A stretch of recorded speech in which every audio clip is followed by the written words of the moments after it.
ना सिर्फ थेफ्ट, जो कार्गो इंश्योरेंस है वो और भी कई तरह के रिस्क को इंश्योर करता है। तो थेफ्ट है या नॉन डिलीवरी है, आपका कार्गो डिलीवर नहीं हुआ किसी वजह से, तो वो पूरा आपका कवरेज रहता है इंश्योरेंस के अंदर। देन आपका स्ट्राइक, राइट और सिविल कमोशन का भी कवर होता है। फायर, लाइटनिंग पेरिल, अगर कार्गो में किसी वजह से भी आग लग गई या lightning act of God peril है, तो उसका भी इंश्योरेंस के अंदर आपको खामियाजा मिलता है। बाकी आपके ब्रिज ब्रेक हो गया या पूरा आपका ट्रक कोलाइड हो गया, कोई एक्सीडेंट हो गया, ओवरटर्न हो गया या फिर डिरेल हो गया, वो सारे आपके जो जोखिम हैं वो कार्गो इंश्योरेंस में कवर होते हैं।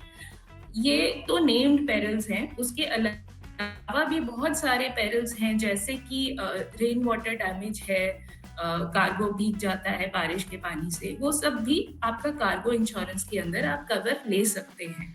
क्या कवर नहीं होता है? हमने ये तो समझ लिया कि कवरेज है, बट क्या कवर नहीं होता है वो भी जानना बहुत ज़रूरी है।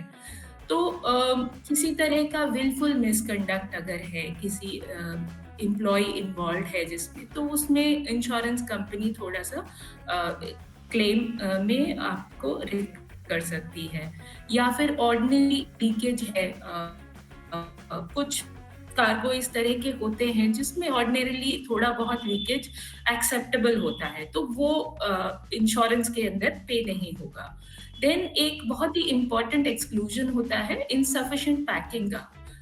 अगर पैकिंग ठीक नहीं है, जो स्टैंडर्ड पैकेजिंग है, अगर वो नहीं है, जैसे अगर आपने प्रॉपर पैलेट्स नहीं लगाए हैं, तो आपके क्लेम में प्रॉब्लम आ सकती है।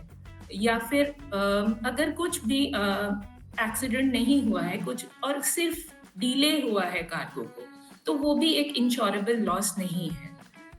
उसके बाद आपका इनहेरेंट वाइज से मतलब है कि कार्गो की प्रवृत्ति, जैसे कि कुछ फ्रूट्स हैं, तो उसको कुछ टाइम में वो खराब अपने आप हो जाते हैं, तो वो एक इंश्योरेबल रिस्क नहीं है अनलेस कुछ हुआ हो। अगर एक्सीडेंट हुआ है और उसके वजह से लॉस हुआ है, तो वो इंश्योरेंस में कवर है।